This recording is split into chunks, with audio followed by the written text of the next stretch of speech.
Well, good afternoon, everyone. It is now Wednesday afternoon, so my last video I recorded was Saturday. Yep, Saturday. And it's Wednesday now. Ripping this field went really slow, but it finally was done. The rippers moved over to field over there. And now I'm here with this. So this is a Degelman Pro Till. I'd never actually seen one of these until, well, my neighbor bought one this year. So, anyways, I've never ran it before. The ripper was broke down, or the tractor was broke down yesterday. So the guy running the ripper hopped in this, and he did a pretty good amount. You can see the pivot down over there. He did well over half the field. So I've just got from here to the inside of the pivot right there. So not a whole lot. And then hopefully I can get this done and get a bunch of this planted as well. I started planting this last night while the other guy was running this. So anyways, that's the plan. So I'm gonna see if I remember how to work this thing. They gave me the rundown like 2 days ago, so it's just figuring out which hydraulic does what.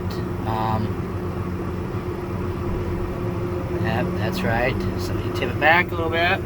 This wiper is broken, I think, so it's just hanging there. And like that.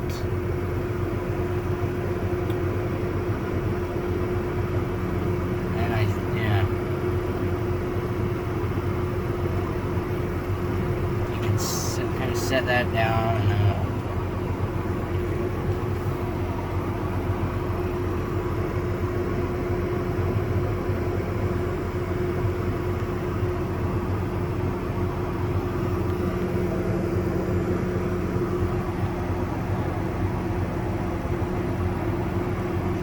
so this is just a high-speed disc. It's 40 feet wide.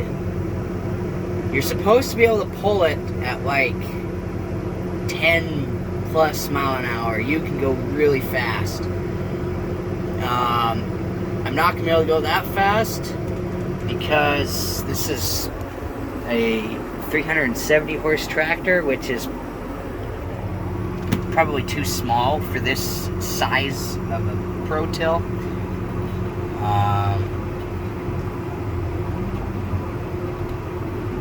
Trying to figure out which hydraulic to do. There we go. Anyways, it really needs the big tractor, probably one like what's pulling the ripper, but all the other big ones are packing silage right now. So this tractor didn't have a job, so it gets to Pro Till. You just maybe don't get as much speed out of it. So anyways, I'm gonna get kind of set up here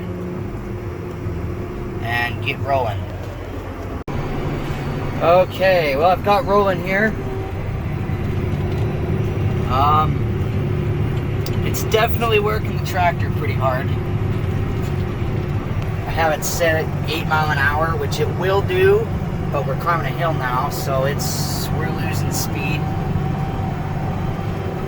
You can see right here, the green bars all the way up. We're running full engine power. So it's giving it all it's got.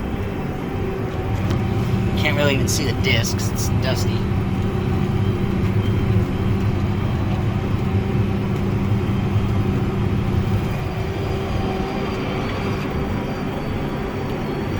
So this is what I'm not used to, is these big fields with all the hills in them and stuff. I'm used to gravity fields, and gravity doesn't work on this type of terrain. So we're down to about 6 mile an hour now.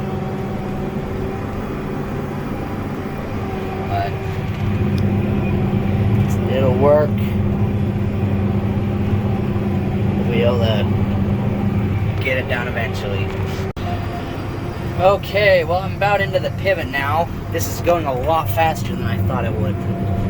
So going 40 feet at a time is pretty nice. Even though I can't get the full speed out of it.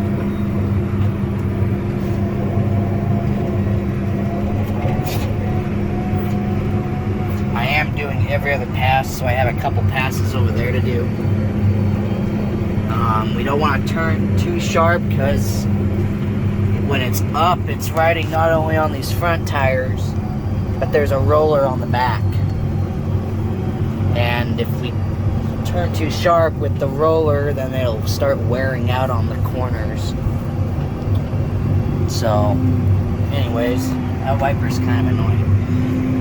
But I'll finish up here and then we'll get out and take a look at this thing. Okay, well, I just finished here, so I thought we'd come look at this thing. So it's just an 8370R. It's underpowered for this big of a Pro Till. They make smaller ones, but they got the biggest model. So anyway, it's got these big old wheels on the front and a rubber packer. That's what it runs on.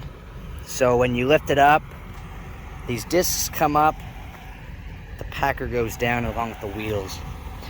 And then, so there's all these discs. I really like this design because, say, if a disc gets bent, there's just 4 bolts. And you can take it off and replace it.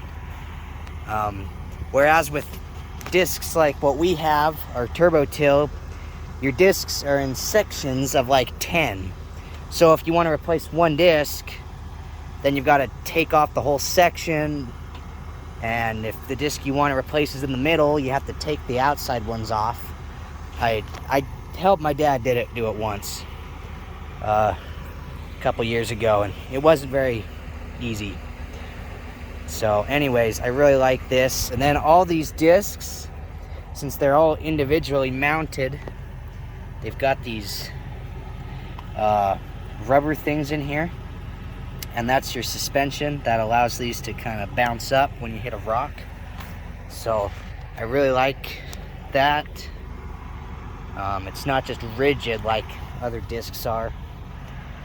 So there's definitely a lot of good things about this thing. I do like this. It does a pretty good job of smoothing.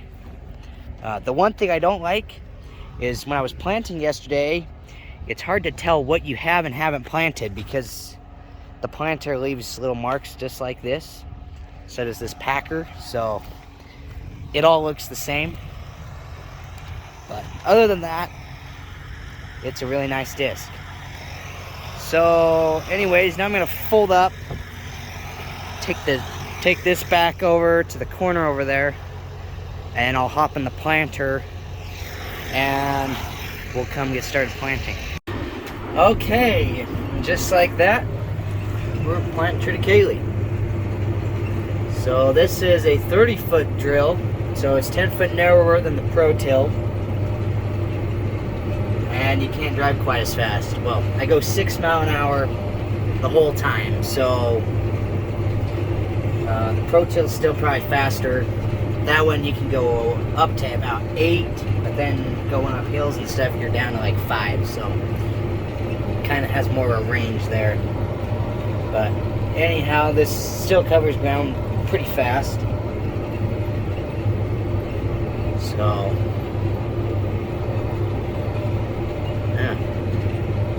this is a little more relaxing than discing, in my opinion. But yeah. Okay, well, I've been planting for a while here. Still got ways to go. There's sight glasses on the planter so you can kind of see in, get an idea of where you're at. It's kind of hard when you look behind you and all you see is a bunch of dust, but yeah, you have to kind of work around that. And then this one's a little harder too because there's a bunch of tubes in front of the main units that lead up to those little boxes on the front, or on top on the front. Those are for planting small seeds, so like hay. I think this is just what they plant hay with.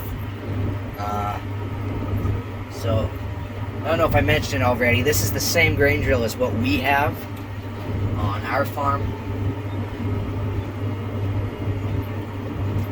So yeah, my neighbor has the same one, and they just use it to plant hay as well, because they plant a lot more hay than we do. We have a little 12-foot planter for hay, so works okay for our little bit of acres, but when you do it on large scale like this, you definitely want a bigger planter.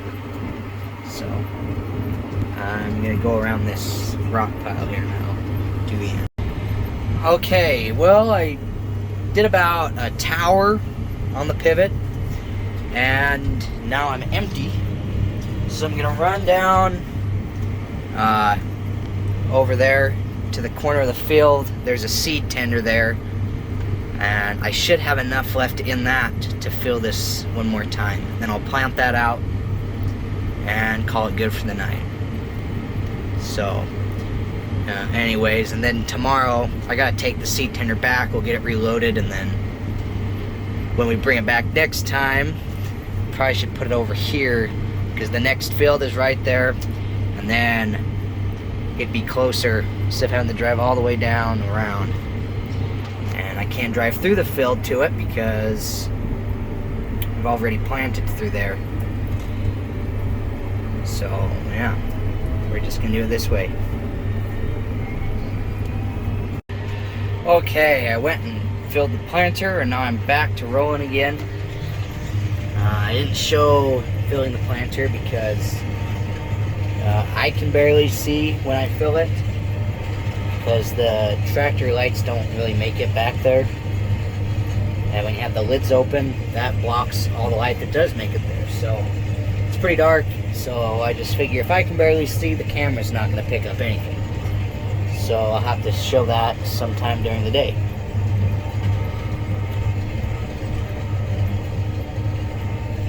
Now, where am I? I think 3 towers in. So we're moving along pretty good. Should be about halfway across the field now.